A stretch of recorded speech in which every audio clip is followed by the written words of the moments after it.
what is that we are discussing in today's session about the development approaches in Agile. As I mentioned earlier, yesterday we discussed there are different development approaches normally we follow, especially when we are adopting extreme programming. That's what we call it as XP. Extreme programming is what we normally follow. When we follow extreme programming, there are different processes as well as the development approaches we follow, like something like pair programming, test-driven development, all that. Normally, development approaches in Agile environment in the XP level will be used on 4 different ways. Of course, this can be used as TTD as separate even, need not be integrating to XP. We can use this TTD as an approach as separate, like Scrum, Kanban, all that. So the one what is that we are going to discuss today about the TTD part, right? TTD followed by BDD, both. TDD stands for test driven development, where whatever the process of writing code and all everything, normally we follow. We write the code followed by the testing will be taken place. That's how generally the process we follow in regular intervals or the projects. That's how generally we do it. But whereas when it comes to the Agile environment, whatever the process are we following, whatever the process we normally follow when we are adopting test-driven development is that we will be doing the test results and all everything first. Based on that, implementation will be taken care of by the development team in the next coming time. The reason is very simple. Assume that a developer is a quality person, a quality of code has written by the developer, but we have to make sure whether are they implementing the one which is required for the end user or not. We have to make sure. So there are possibilities, sometimes may or may not happens. Sometimes there are possibilities people do it, sometimes not. So there is an amount of time which will be increased due to the kind of problem what is that we face, like once the code written, right? So going through that, doing some verification and validation process, making changes accordingly. So this is a continuous and a tedious process in regular development approaches which normally we follow. Sometimes at the same time there is a possibility of inaccuracy in terms of the application what is that we are developing even.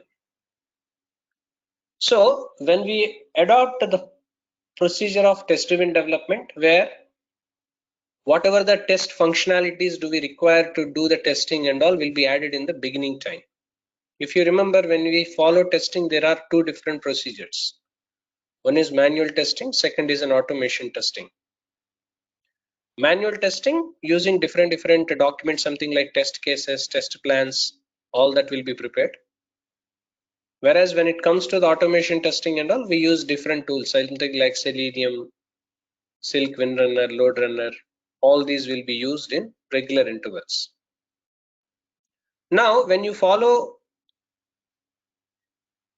the testing procedure, normally testing people will do the manual testing first, followed by this automation testing will be done by them.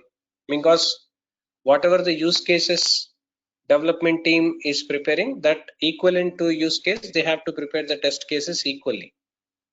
So that what was the code done by the development team, that will be tested by the testing team based on the test cases, and they see the result. Because this result again varies on 2 different things. One is expected result, second is actual result. Expected result is what customer is expecting, actual result is what development team has done. If both are same, it is the test condition is considered as pass. Otherwise, the test condition is considered as a fail, and again a report will be written by the testing team. Again, the coding, again refactoring of the code and all everything will be done, right? That's how generally we do. So this is a long procedure as a continuous procedure, because these are the activities which we were doing for months time, right? So because we are keep on getting requirements, and we are working on those requirements on regular intervals. So when you follow and adopt this TDD process, where we will be adding the test functionalities and all everything first, and whatever the test functionalities we have added into the existing repository, wherein that will be seen whether the test conditions were passed or failed, right? So because based upon the requirement what customer has given, I'm talking about, right? So requirement customer given versus the test cases what we have prepared, right? Both will be compared and they see whether it is pass or fail.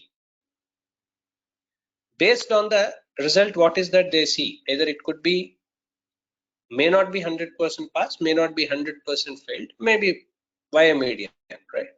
Here or there, 50-50 sometimes.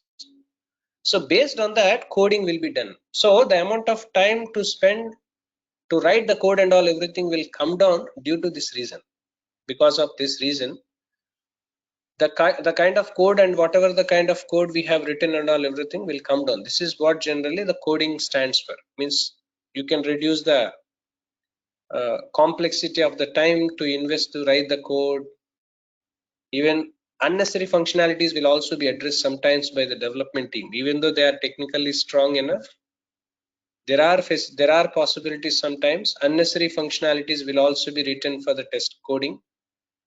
Due to that reason, extension of timelines will happen. Sometimes it happens, right? I don't say this is a regular thing happens, but there are possibilities. Due to that, the project duration and all everything will be extended. So especially in Agile, we don't encourage it. The reason why TDD practice we follow in Agile, the reason is this, one of the reasons. So there is a code which will be written by the development team based upon the test fail, what we have seen followed by it. And whatever the code was written by the development team will be tested accordingly, right? So we do the test run and all everything using multiple tools, whatever the tools we have and all everything we are using nowadays, especially in Agile. There is a tool called Jiffer, JDPHYR, right? Jiffer is a tool we are using nowadays, especially for testing, to build the test cases and all that. So there is a tool called Jiffer we are using nowadays for the testing, relating whatever the testing required and all, if you want to do. So everything we are doing using Jiffer tool. Let me show you that first, because as a part of TDD, when we start working on that, you must be requiring this. The reason, let me show you, just a moment.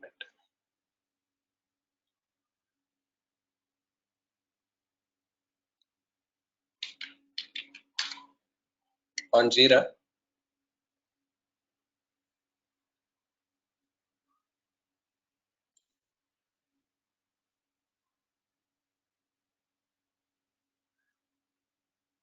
we have a tool, that testing tool nowadays we are using for testing and all that. So Jiffer tool for Agile related, because normally we use Selenium, all that, right? You know it, Selenium, Silkwind Runner, Load Runner, all these will be used by us. But here we are using a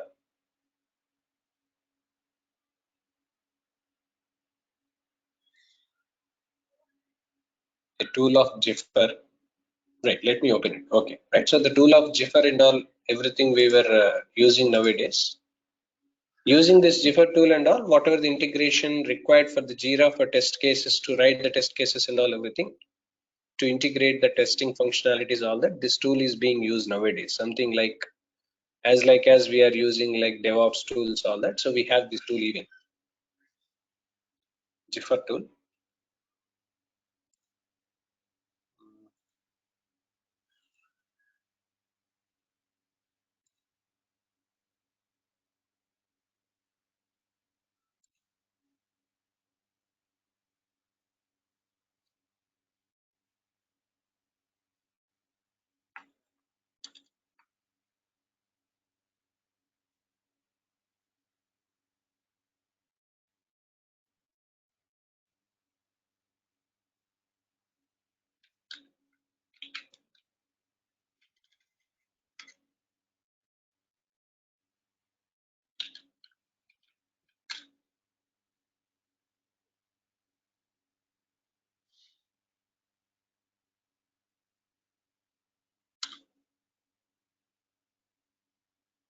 Okay, right. So yeah, so Jiffer tool, this is, you can see here.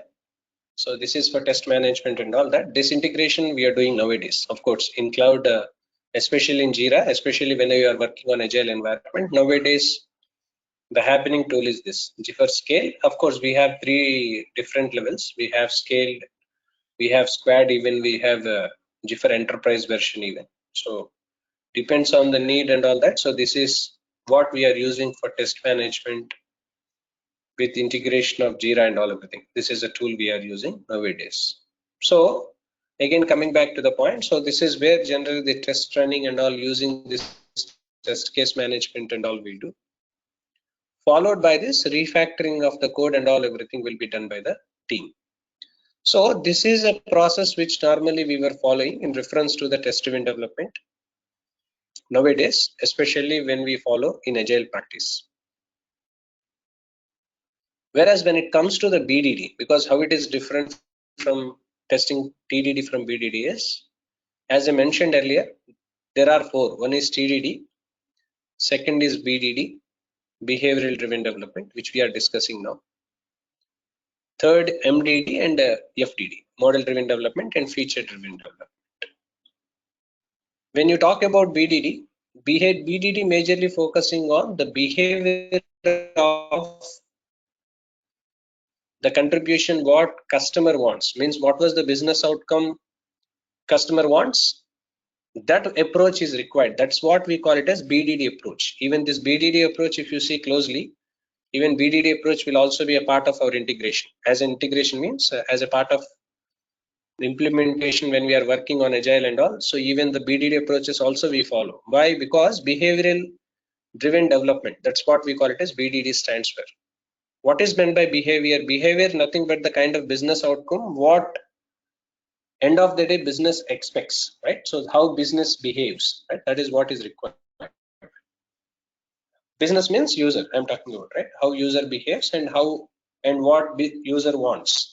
That's what generally the business outcome is. So towards behavioral driven development, implementation will be taken place. So along with TDD practices, even we are following the BDD practices. The reason why I'm taking these two as major, of course, even FTD, MDD is also required, but not to an extent possible. These are two majorly ones. So in this BDD, behavioral driven development, first of all, we need to understand the user behavior. User may be anyone, right? Because users may be of different people, different types of users you have. You may be having an external user, or you may be like a business user and all. You may be having an internal user also, because there are multiple applications we develop, because some applications are used to increase the performance of the business operations of an existing enterprise. Something like core banking applications, all these we use for internal management of the functionality.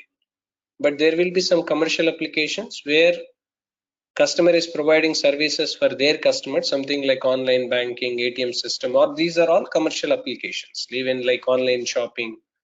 So these are the applications where customer is an external entity, where customer is using this application to get some benefit out of it. Means what are the service they require through this site, they are using it. That's what generally the external users are, right? Business users, all that. So being a team, when we are developing this functionalities, all that, the very first thing that we need to understand the user behavior, what exactly user is expecting, what user wants, what user demands is what we need to understand first. So this is what first of all, being into BDD, we follow. So based upon the user behavior, means user expectation also, in a context of user expectation, can also be considered here. So user expectation and user behavior need to understand here. The next level is that it's okay, no problem. So let me complete this and I'll close it today, no problems. Right? So understanding user behavior is what we need to do. Followed by understanding the user behavior, we need to define the specific requirements. What are the requirements which user wants an application to perform or application to behave? So that defining the specific requirements is something relating to that, right? We need to specify the requirements, specifying the requirements and all, everything will be done here. Based on the requirement specification, what is that defined by the team? They need to develop some prototypes, all that stuff. This is what generally, sometimes we call it as POCs, all that, right? Proof of concept. Sometimes customer will ask us to develop some prototypes and all. If that prototype is good, then we move on to the next level. Again, we don't develop it from the scratch. Whatever the prototype we have developed, we do some modifications according to the need of the customer, and we go to the next level. That's how generally we follow in the when we are working on the prototypes, all that. So we run the prototypes and we try to analyze, is it what the requirement a user is expecting or not will be analyzed in this level. This is what generally prototyping is. So followed by prototyping, based on that, whatever the code implementations and adjustments and all, everything should be done. So that what will happen, as I already told you, even in TDD also you see unnecessary code implementation will be down, right? Will get reduced, will be decreased. The same way when you talk about BDD, behavioral driven development, even unnecessary code implementation, whatever is that we are doing and all, everything will come down, so that this code implementation and adjustments and all, everything we were doing it accordingly. So in spite of writing unnecessary code, what is the required based upon the prototype, based on the acceptance and reference to the prototype, what is that we have developed, again that is being connecting to the specific requirement, that is based on the user behavior. It's a reverse engineering. So code will be implemented, followed by this adjustment will be taken place, and that will be tested, and we run the final product based on it. This is what generally the behavioral driven development is all about. So TTD majorly focusing on testing thing and all, then coding will be done. Behavioral driven development majorly focusing on understanding the behavior of the customer or a user. Based on that, implementation will be taken place. Now when you talk about feature driven development, there are multiple features which customer expects. So based on the center point is a feature, based on the feature of what customer wants, based on that feature implementation will be taken place. This is what we call it as FTD, feature driven development. Next, MDD stands for model driven development. Model driven development means we specify a model. Based on the model, what is that accepted by the customer, based on that implementation will be taken place in MDD. This is what we call it as model driven development stands for. So these are the different development approaches we follow. Sometimes combinations, because not as an individual all the time. Completely we don't follow TDD or BDD as separate. Sometimes combinations will also work here. So based on the combinations, whatever the combinations is required at this point in time, depends on the need of the specific requirements, all that stuff. Implementation and all, everything will be taken place here. So this is what generally in development approaches are, which like TDD, test driven development, behavioral driven development, model driven development, followed by feature driven development are all about. So this is what I would like to explain